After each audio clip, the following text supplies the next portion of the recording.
yeah, it's always like a sobering process to go through where it's like you have this thing that you highly adore and then you put it in front of your users and they're like, okay, cool. Or like they a non-reaction, or they just are they're like, yeah, maybe I'll try that someday. And then you talk to them months later and you're like, how was that thing that I'm so excited about? And they're like, oh yeah, I haven't used that at all.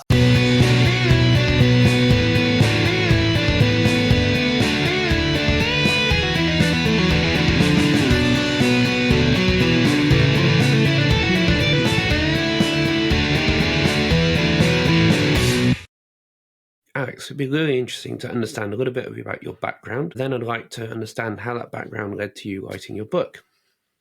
Sure. Yeah. I mean, the very short version, which I'm happy to kind of dive into any particular aspects of this if it sounds interesting to you, or if you have any follow up questions. But the very short version is that I've been doing software development for over 15 years at this point. I began writing desktop applications at a big company.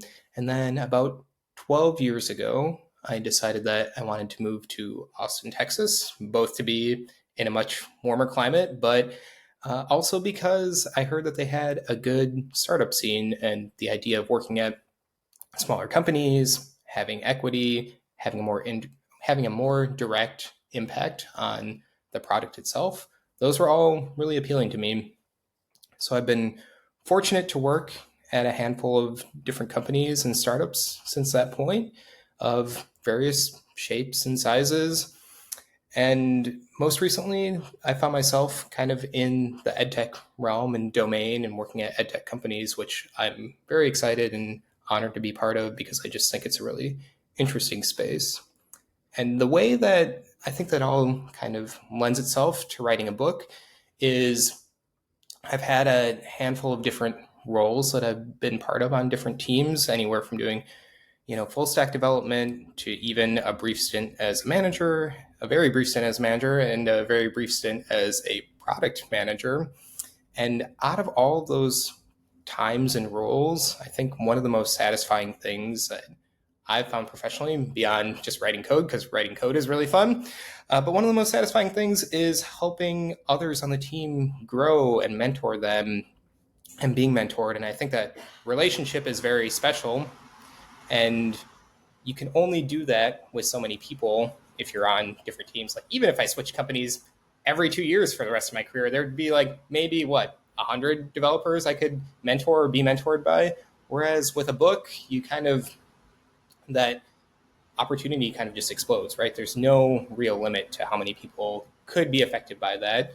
And yeah, I feel like the space itself in the book, where I talk about mistakes that I've made and try to go beyond just writing code, because there's lots of good books about writing code out there.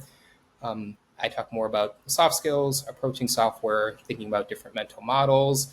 I think that that's something that I became a lot more comfortable with, the idea of writing, because it's, again, something that not a lot of books talk about. So I'm wanting to help developers that are earlier on in their career.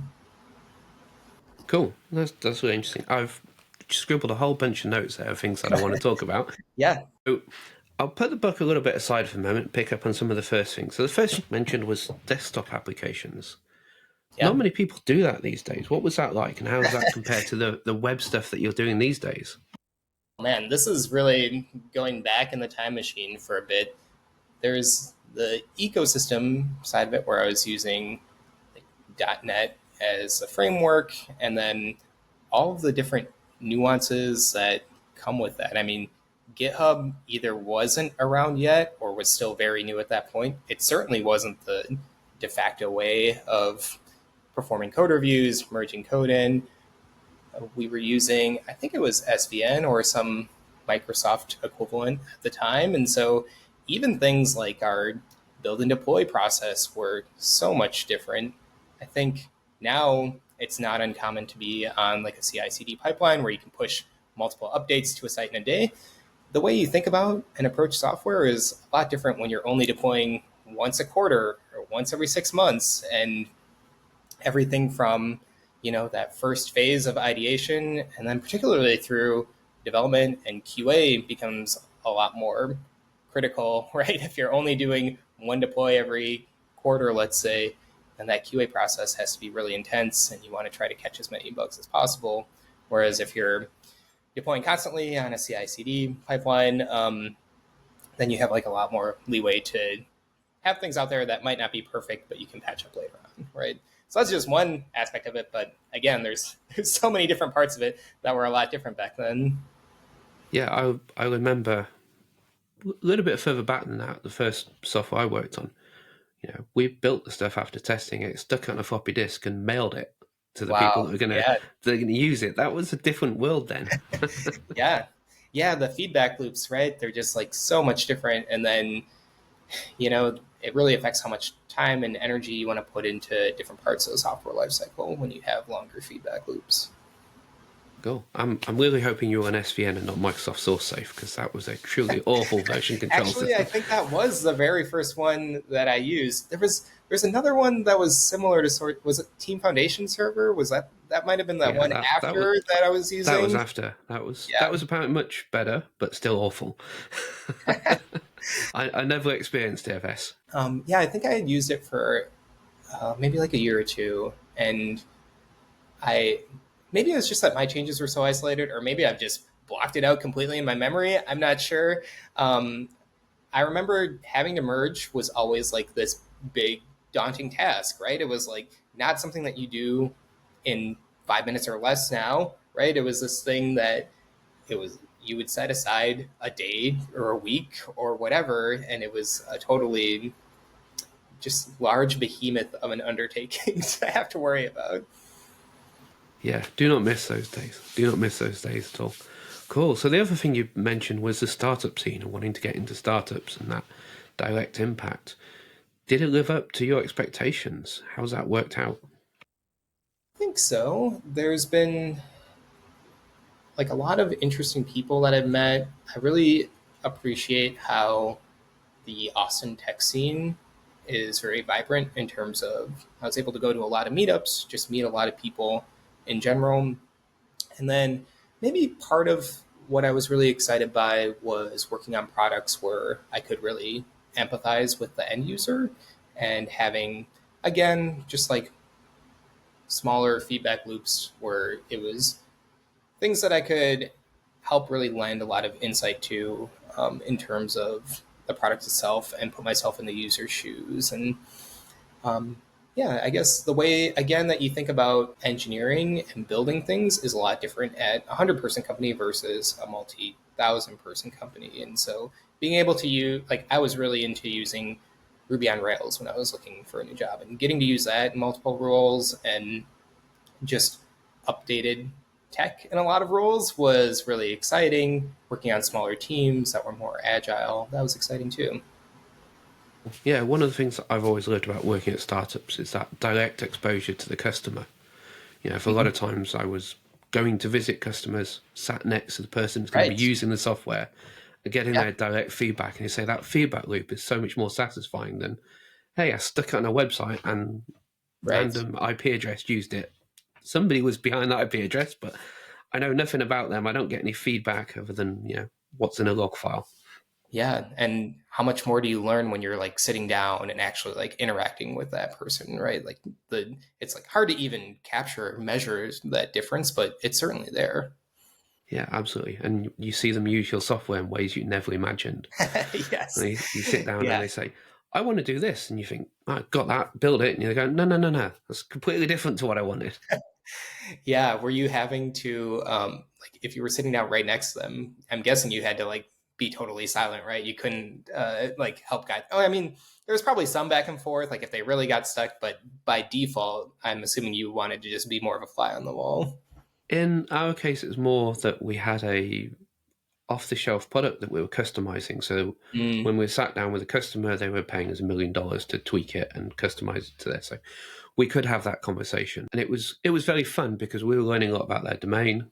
We had a project. The main thing I'm thinking of here is a network optimization tool, mm, where we had a good product that fit the general domain, but the specific network optimization problem they had and how they did their network. I mean, network design seems to be a bit like software. There's common hardware that you can use, but then there's lots of different ways of approaching it. So Sure. each company was doing it differently. They wanted it tweaked differently. They wanted to think about different things. So it gave a fascinating insight. And again, I'm a software engineer, not a network guy. So all of a sudden I'm talking about optical networks and learning about all the different aspects of that I didn't know about. I didn't know about undersea cables and how they design those and how they allocate Sure. wavelengths on that. So it was fascinating to learn a lot of new stuff and learn so much from our customers and learn about a completely different domain. Yeah. Yeah. And it's Uh, amazing that you just had that opportunity in the first place, right? Like at some companies, that's very doable, particularly at like startups, like what we're talking about, where you have like a much smaller, more constrained user base in terms of just like the sheer size of it. Whereas, like, when I was working at a big company, that wouldn't have even been a possibility. Like, that's not even something that you entertain as like a thought. yeah, again, well, the big companies I've worked for, they've been, oh, I don't want software engineers talking to customers. That's a scary thought. Maybe rightly so in some cases, right? But no, I mean, I joke, but that's you don't think you want that, but truly you actually do want that, right? You want your software engineers to always kind of like empathize as closely to the problem that you're trying to solve as possible, right? Yeah, but as we were talking about before we hit record, we want diversity. And, there are millions of people in software engineering. Some of us are introverts, some of us are extroverts, some of us are very keen to talk to people and build empathy, some of us just want to sit and code. Yeah. So we've got that diversity, and there probably are some software engineers that never want to talk to a customer. We should never put in front of a customer. And at the other Yeah, end, there are plenty that's a of good point. software engineers that will be great in front of a customer and Yeah. will build that empathy, build that relationship, and will get a lot out of it, as will the customers. So, I'm um, curious if you like how do you identify in like those different personas that you've kind of outlined for software engineers? Were you somebody that got into coding because you didn't want to talk to people, or were you always like on the more social side? I absolutely got into software engineering, so I did not have to deal with people. Yeah, I Hmm. found people and how unpredictable, um, Sure. irrational they are, quite frustrating.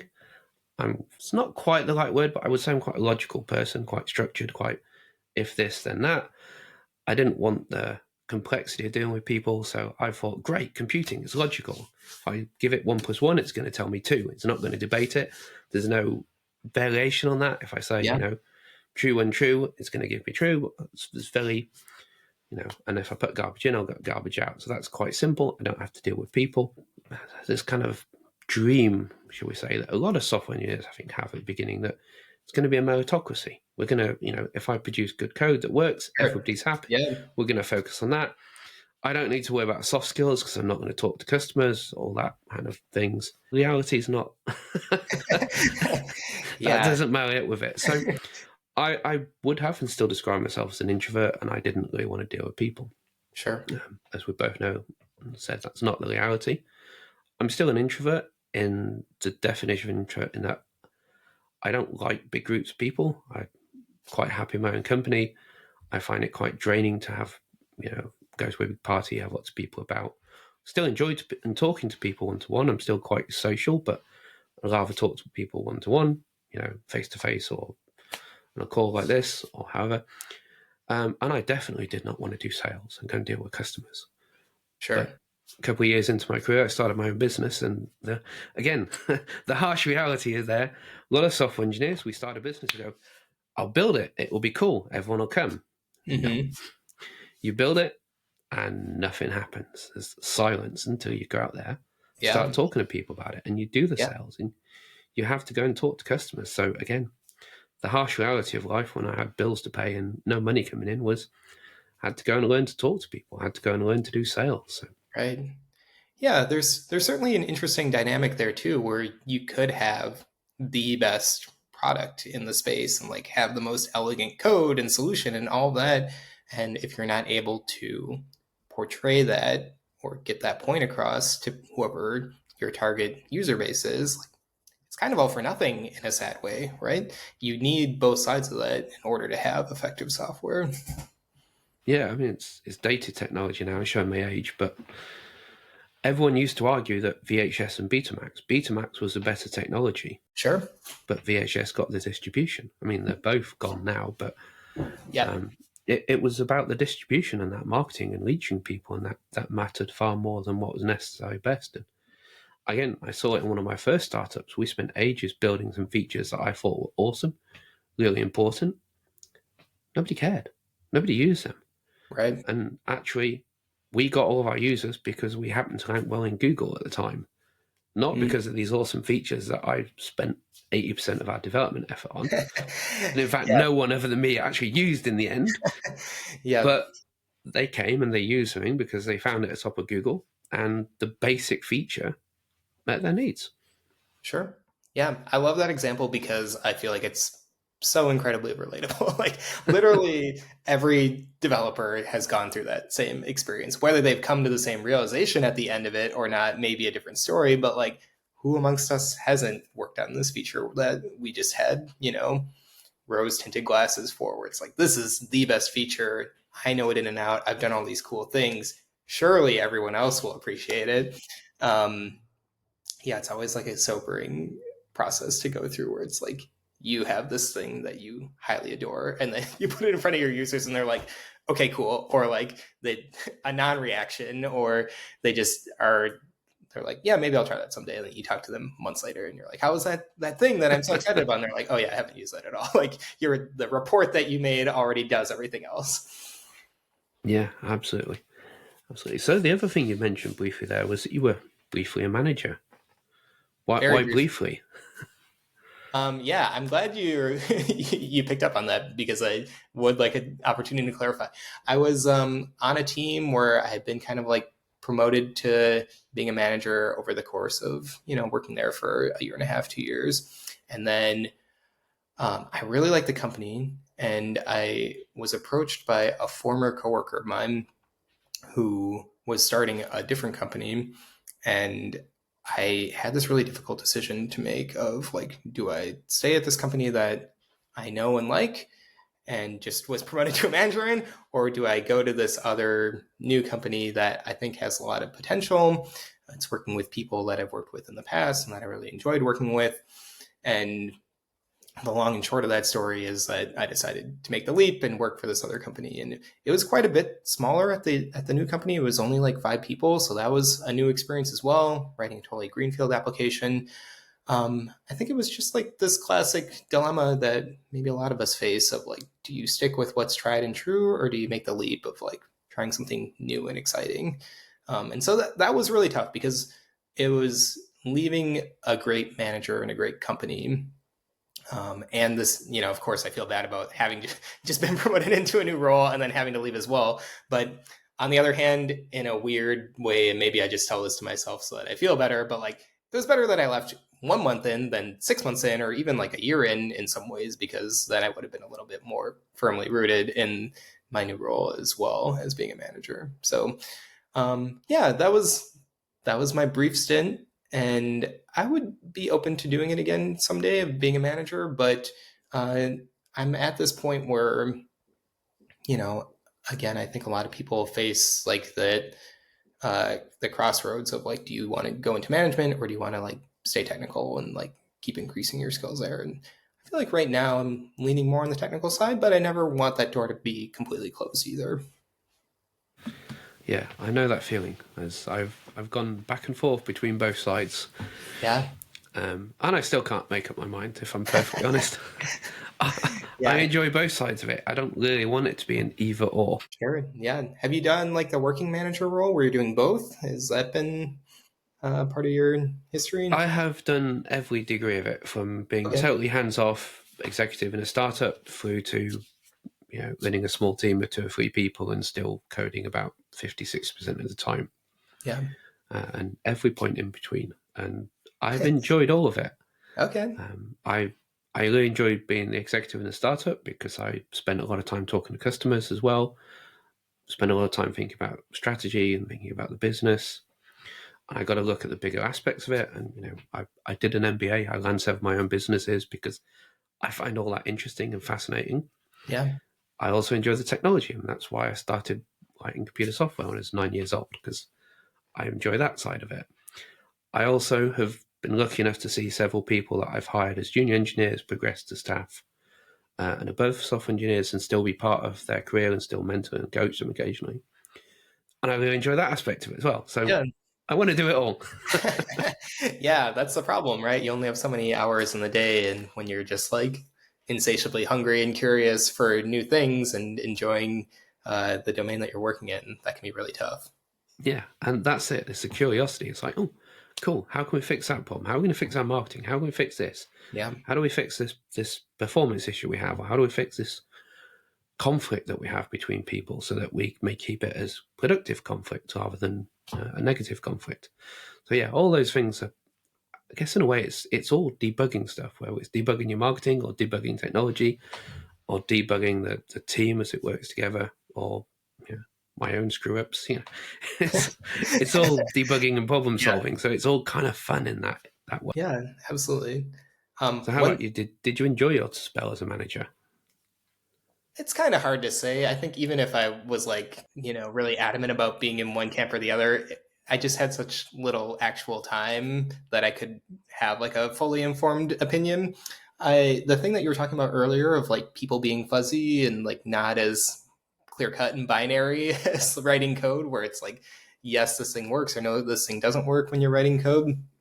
And rather like having to help people grow and navigate dynamics on a team and within an organization, like that part certainly resonates with me. And frankly, again, I don't think I had enough time to kind of like crack that nut and see, how to really grow into guiding people in that space. But at the same time, I can see that being really satisfying when you have kind of had more experience and you're able to watch people kind of grow and help guide them and like progress in their careers. And frankly, one of the things that um, had me really excited for being a manager was knowing that that person, like managers that I had had in the past, had such a direct impact on my quality of life and experience at a company, right? Arguably more so than any other single person at any company that I've worked at. Certainly, as a rule of thumb, and I'm trying to even think of an exception. I don't think I can off the top of my head. Like, I think your experience at a job is like so intimately tied to your manager and how good they are and how well they understand you and how well you just work together with them is both exciting but also kind of nerve-wracking too, right? Where it's like, oh, this is a lot of responsibility. I don't want to screw it up because there's so much at stake with somebody's livelihood, right? In some cases. Yeah, I mean, it's presented as a cliche that people leave managers, not companies. But I think it's absolutely true. We leave bad managers and we follow good managers. I've had several people follow me to different companies because they like working for me or with me. I've followed one manager to a new role, and I've certainly left bad managers in the past. So Yeah. I Yeah, think even that story you of when I was the manager and I left to go to another company, it was to work for another manager that I had in the yeah, past too, right? So, but the ironic thing is, I would totally go back and work for the manager that I had left at the previous company again because he was great too. So, um, yeah, I definitely agree with your point. Although we say it as a cliche, in my experience, it's been completely true. yeah, absolutely. So I have a couple of things before we get onto the book, which I wanted to really dig into. You mentioned in some of the notes we exchanged beforehand about public speaking. Yeah. Again, that was something that I absolutely feared. Went into software because I can just Yes. talk to a computer by typing. Yeah. Don't have to do Yeah. any public speaking. And I didn't have the feel of it that many people leave school with, but it was not high on my list of fun things to do. Sure. Tell me more about that. I think when you were talking before about interacting with people and being in software development, I wouldn't say that I felt that way. Like I never felt like I had a strong opinion on working or not working with other people, but I would say that I had a very strong opinion on being fearful of public speaking and that being a reason why I would go into software development because I didn't picture software developers as ever having to present things. And I guess like I do occasionally present things, but on the spectrum of jobs where you're presenting stuff, it's probably on the lighter end, right? Um, my experience with public speaking, it goes back to, I would say, even having graduated from college, there was like a couple times when my company would invite me to go back and speak at our college campus to like do recruiting events and whatnot.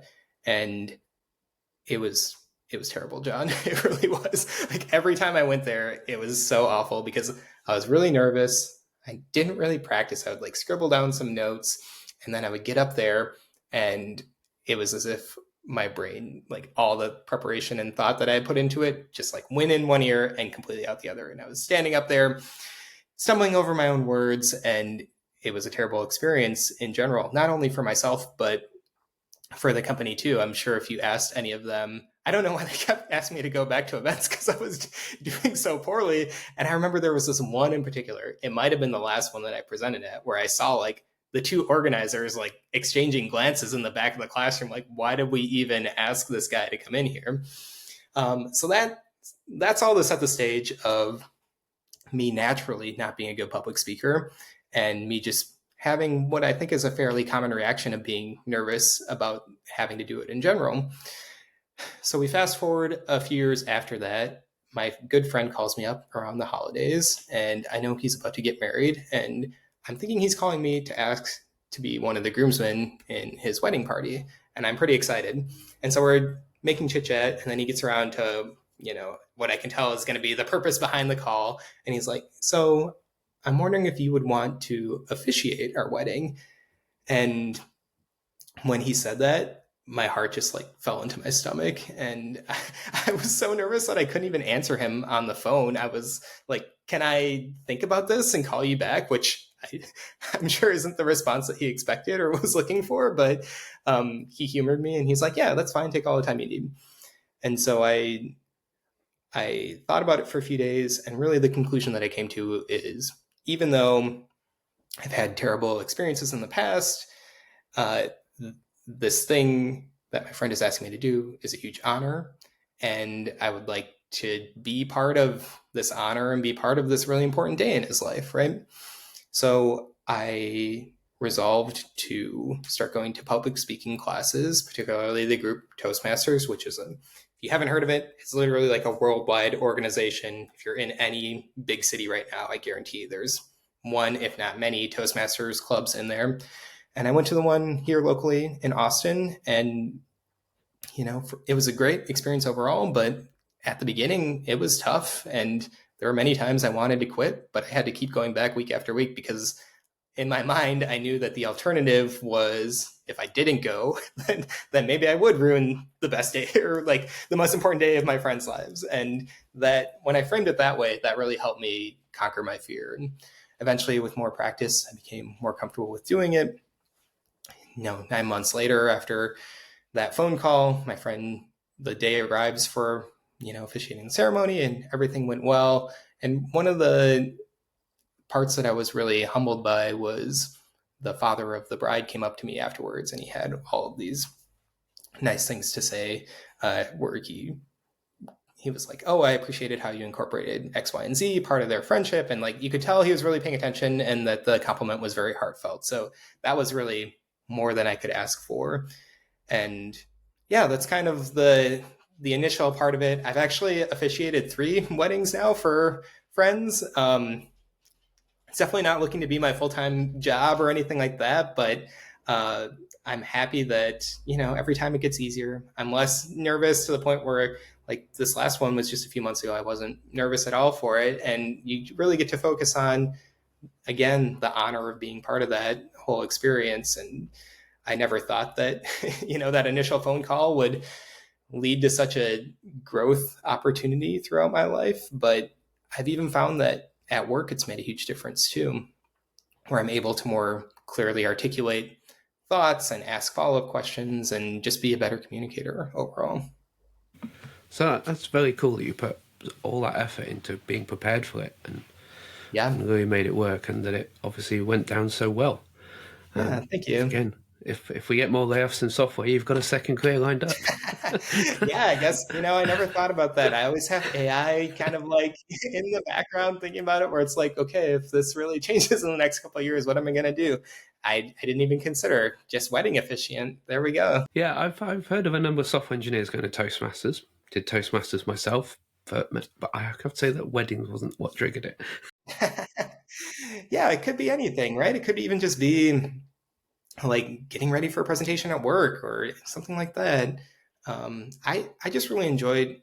obviously every club is different and the environment is different and the people that are there make all the difference in the world, right? I was really fortunate that the one in Austin was a relatively large club. It was maybe 40 plus people that would regularly go to this one. And I really vibed with the environment that was there, where people were there to get better. Like, you weren't there to like judge others or anything like that. And it was really cool seeing the growth that happened in other people in a very relatively short period of time, where you would see somebody give their first speech, they'd be super nervous, and then by like speech 4 or 5 for a lot of people, it was a day and night difference where they started getting a lot of the basics down. I think mentally they kind of crossed that chasm of, oh, I'm not gonna, like, nothing terrible is gonna happen to me. So like my instincts are telling me that I'll be fine by the end of the speech, and like my body corresponds accordingly. Like the physiology of that, of not being super nervous, and just when you're not nervous, then there's all these other things where you can like work on your delivery for the speech itself and just improve overall, right? Yeah. I've been to a couple in the UK, and you say that every one has been different. What I particularly liked is when we first went, it was very much just started a business. It's like, oh, Yeah. hell, we've got to sell. We've got to Yeah. talk to people. We've got to stand up and present things. So went along and joined Toastmasters, and it was a baptism of fire.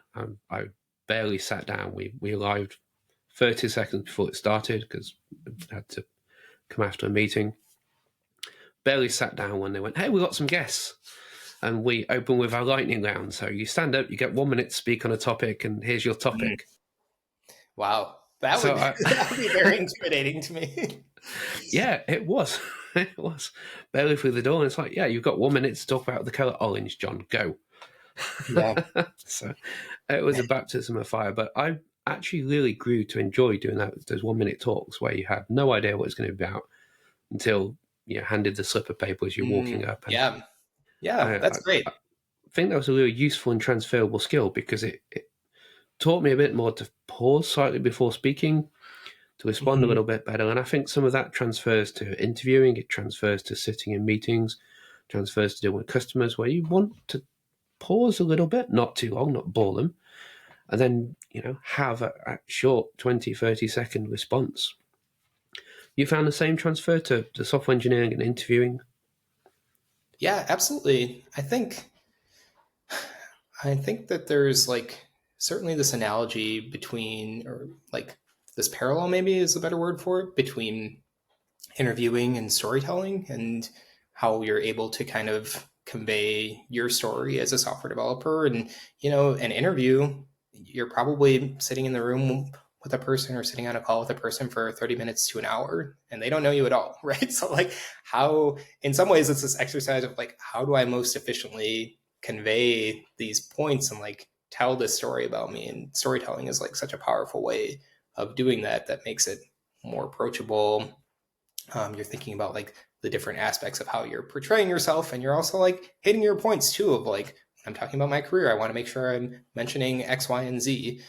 So I think that in general, it's just this exercise in preparation and like the way that you think about how you're crafting your message and your story. So did you come across and start doing Toastmasters before or after you wrote the book? Oh, this was a few years before, quite a few years before, yeah. Okay. Good. Then my question is going to be valid then. How did that storytelling transfer to the book? Because you've got it as a series of short chapters that kind of set the scene a little bit. It's a little bit like a story. How transferable is the skill, and how did that affect, or did it affect how you wrote the book? Good question. I think that, so my favorite part of Toastmasters, and the thing that I think I grew most comfortable with, was doing evaluations. So I'm guessing you saw the same thing when you were at different clubs, but basically in the beginning of a Toastmasters meeting, there's a section where people give prepared speeches. So like if you, John, are giving a prepared speech, you'll talk for roughly 5 to 7 minutes on average about something that you've gotten ready ahead of time. And if I'm your evaluator during that Toastmasters meeting, if it's me personally, I'm frantically taking notes and scribbling down a lot of thoughts during that time. And then roughly 20, 30 minutes later, after some other things have happened during the Toastmasters meeting, I go up and I give a presentation that's usually, I don't know, 2 to 3 minutes or something like that about your talk, and I'm giving you feedback and uh, noting the things that you're doing well, noting room for opportunity, right? And I think that in some ways the book kind of reflects that same style of each chapter is a story that I've told, and then the problem that occurred in that story, and then a solution for it. So I think that there's like a parallel in terms of how I just naturally think about feedback and wanting to improve in the future, because the goal in both of those, in both Toastmasters and in my book, is to like identify this problem and help either avoid it completely or be aware of it in the future. And I think that the combination of having the story to make it memorable, identifying the problem and calling that out clearly, and then leaving room for how you would do it different in the future is definitely applicable in both realms. Cool. I used to hate the evaluations. You hated Because receiving them or giving them, or no, both? receiving them was great because you get all that awesome Sure. feedback. But the first club I went to, and the first time I got asked to do one, the speaker was brilliant, Mm. and they were so good. I was getting lost in what they were speaking about, and it's like, Yeah. hell, I'm supposed to be evaluating this. I've missed the first 3 minutes and just by being overawed by what a great talk it is and this amazing thing that they're talking about that I'm learning about. It's like, oh, what can I say other than I couldn't stop listening? I completely forgot I'm evaluating it because it was so good. I wonder if there is a parallel there between that and like doing code review for somebody who's a lot more senior or tends to write really good code, or like, they're working in a domain that they always work in. And so I don't know. I've certainly felt that way where I'm like, okay, you know this better than I do. Your code is generally good. It's well covered by tests. Maybe you want some documentation or something where it's like, here's this very extra thing that you could do. But generally, I think you're already there. I can't help but feel this sense of, I don't know if remorse is the right word, but feeling obligated to give them feedback because I'm in that code review in the first place. So yeah, again, I think I've approached that from the same sort of point of view. It's like, hey, your code is awesome. Why did you do it this way? What's the thinking behind that? So I Yeah, end up like, what can I learn from you from having led this code? Not here's my review of your code, but I sure. like that bit. I like that bit. What can I learn from it? Why did I not know about this? What are the lessons that I can take from it? So I end up again turning that more into not feedback on their code, but quizzing them and trying to satisfy my curiosity. I think that with public speaking and giving evaluations, you could use that same strategy though, and like kind of presume, oh, did you come up with this story because of XYZ? If you were to have a different, like just as a thought experiment, what if you tried brainstorming or approaching it from the opposite perspective or something like that, right? Like Yeah. even if you're not saying, hey, you need to work on your hand gestures or something like very technical, very in the weeds, as like a concrete black and white piece of improvement, it's still valuable as a person receiving that feedback to have just brainstorming and like other ideas that they can take forward with them. Interesting. I'm just thinking about it as we talk about it now, and that we talked about software engineering and having customers and having that feedback loop. And again, that's where Toastmasters is so great, isn't it? And that you do that speech that you've prepared, or you'll do your off your cuff one, and as you say, 20 to 30 minutes later, or 5 minutes later, if you're the last person speaking, Yeah. you get that immediate feedback. And we've talked very much about the evaluator, but also you get, at least in all the clubs I've been to, you get feedback from everybody in the audience. Everyone likes it. Not everybody stands up and presents it, but everyone likes it, comments on a slip, and you get feedback from everyone. And that gives you that diversity, because I've had some feedback from people saying, didn't like this, and other people saying, love that bit. So again, you realize that your audience is a whole bunch of individuals. They all have different aspects that speak to them, and some people relate to it, some people don't. That's why we've always got to tailor our presentations in software or sales or Toastmasters to the audience we've got. And that's the end of part 1 of my chat with Alex. Join us again for part 2. In part 2, we discuss his experience of software engineering and the lessons he's captured in his book. Keep calm and code on. Look forward to seeing you then.